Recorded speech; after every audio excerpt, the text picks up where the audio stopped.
Hello friends, എല്ലാവർക്കും എൻ്റെ പുതിയ വീഡിയോയിലേക്ക് സ്വാഗതം. നമുക്ക് ആദ്യമേ തന്നെ ഈ ചെറിയ വീഡിയോ ഒന്ന് കാണാം, എന്നിട്ട് നമുക്ക് കൂടുതലായിട്ട്. ആലപ്പുഴയിൽ ഹൈബ്രിഡ് കഞ്ചാവുമായി 2 പേർ പിടിയിലായ സംഭവത്തിൽ അന്വേഷണം സിനിമാ മേഖലയിലേക്ക് വ്യാപിപ്പിച്ച് എക്സൈസ്. കൂടുതൽ പേർക്ക് ലഹരി ഇടപാടുമായി ബന്ധമുണ്ടോ എന്നാണ് പരിശോധിക്കുന്നത്. ആവശ്യമെങ്കിൽ പ്രതികളുടെ വെളിപ്പെടുത്തലിന്റെ അടിസ്ഥാനത്തിൽ 2 സിനിമാ താരങ്ങളെ നോട്ടീസ് അയച്ച് വിളിപ്പിക്കുമെന്ന് deputy excise commissioner S Vinod. 2 cinema താരങ്ങളുടെ പേരുകളാണ് പിടിയിലായ തസ്ലീമ സുൽത്താന എക്സൈസിനോട് വെളിപ്പെടുത്തിയത്. താൻ നേരിട്ട് താരങ്ങളുമായി ലഹരി ഇടപാട് നടത്തിയെന്നാണ് മൊഴി. വാട്സ്ആപ്പ്, ഇൻസ്റ്റഗ്രാം അക്കൌണ്ടുകൾ വഴിയാണ് പ്രതികൾ ലഹരി ഇടപാട് നടത്തിയത്. വാട്സ്ആപ്പ് ചാറ്റുകൾ ഡിലീറ്റ് ചെയ്ത നിലയിലായതിനാൽ അവ വീണ്ടെടുക്കണം. ഇതിനായി പ്രതികളുടെ മൊബൈൽ ഫോൺ ഇന്ന് തന്നെ ശാസ്ത്രീയ പരിശോധനയ്ക്ക് അയക്കും. മലയാളത്തിലെ ഏതാനും സിനിമകളിൽ മുഖം കാണിച്ചിട്ടുണ്ടെങ്കിലും തമിഴ് സിനിമാ മേഖലയിലാണ് തസ്ലീമ വർഷങ്ങളായി സജീവമെന്ന് എക്സൈസ് പറയുന്നു. തിരക്കഥാ വിവർത്തനമാണ് ജോലി. 8 ഭാഷകളിൽ പ്രാവീണ്യമുണ്ട്. ചെന്നൈ, ബാംഗ്ലൂർ എന്നിവിടങ്ങളിൽ നിന്ന് കേരളത്തിലേക്ക് മുന്തിയ ഇനം ലഹരി വസ്തുക്കൾ എത്തിക്കുന്നതിലെ പ്രധാന കണ്ണിയാണ് അറസ്റ്റിലായ തസ്ലീം. നാട്ടിലിപ്പം കഞ്ചാവിന്റെ തേരാപ്പാര ഒഴുക്കാണ്. എവിടെ തിരിഞ്ഞൊന്ന് നോക്കിയാലും അവിടെയെല്ലാം കഞ്ചാവ് മാത്രം. പക്ഷേ നേരിട്ടല്ല എന്ന് മാത്രം. കിട്ടാൻ കാശുണ്ടെങ്കിൽ പല സോഴ്സ് ഉണ്ട്. ഒളിഞ്ഞും മറിഞ്ഞും വേണം സംഗതി കൈക്കലാക്കാൻ. നേരത്തെ എന്നൊക്കെ പറഞ്ഞു കഴിഞ്ഞാൽ, ഇപ്പം നേരത്തെ അല്ല, ഇപ്പോഴാണേലും മദ്യപാനത്തെ ഇപ്പം നാട്ടിലൊക്കെ പറഞ്ഞാൽ ഒരു കുപ്പി മേടിക്കാൻ പോകണമെങ്കിൽ മദ്യഷാപ്പിൽ പോയി മണിക്കൂറുകൾ ക്യൂ നിൽക്കണം. ആകെ കിട്ടുന്ന 1-2 കുപ്പി.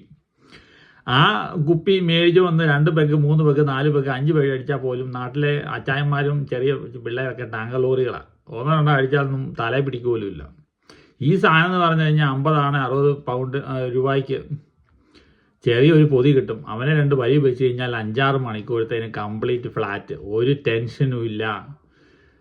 അതുപോലെ തന്നെ വെള്ളം അടിക്കണമെങ്കിൽ കുപ്പി വേണം, ഗ്ലാസ് വേണം, പരിസരം നോക്കും. ഇതിപ്പം അടുത്തുള്ള തോട്ടിൻ സൈഡിലേക്ക് എവിടെയെങ്കിലും 2 പുക പോകും, അല്ലെങ്കിൽ കക്കൂസിരുന്ന് 2 പുക വലിച്ചു കഴിഞ്ഞാൽ ആഹാ, പിന്നെ ഒരു 5-6 മണിക്കൂറത്തേന് എൻ്റെ ബായി ചുറ്റും നടക്കുന്ന ഒന്നും അറിയുന്നില്ല ബായി എന്ന് പറയും. പക്ഷേ ഒരു സിനിമാ നടിയെ തസ്ലീമ, അവൾ മലയാളത്തിൽ 1-2 പടത്തിൽ മാത്രമേ മുഖം കാണിച്ചിട്ടുള്ളൂ എന്ന് പറഞ്ഞു. പിന്നെ കൂടുതലും അവൾ സ്ക്രിപ്റ്റ് ട്രാൻസ്ലേറ്ററായിട്ട് കന്നഡ, തെലുങ്ക് അതുപോലെയുള്ള പടത്തിനകത്താണ് അഭിനയിക്കുന്നത്. 6-7 ലാംഗ്വേജ് നല്ല രീതിയിൽ കൈകാര്യം ചെയ്യാൻ അറിയാവുന്നത്. അവളിപ്പം പോലീസ് പിടിച്ചു വരുമ്പം പറഞ്ഞു, എൻ്റെ സാറേ ഞാൻ ഒരു ചെറിയ കണ്ണി മാത്രം. അതേലും അല്ലേലും ചെറിയ ചെറിയ പരൽ മീനുകളാണ് പിടിക്കപ്പെടുന്നത്. വലിയ വമ്പൻ സ്രാവുകളൊക്കെ എപ്പോഴും സുഖകരമായിട്ട് ഇങ്ങനെ വലിയ വലിയ കാറിൽ AC ഇങ്ങനെ വിലസുന്നു.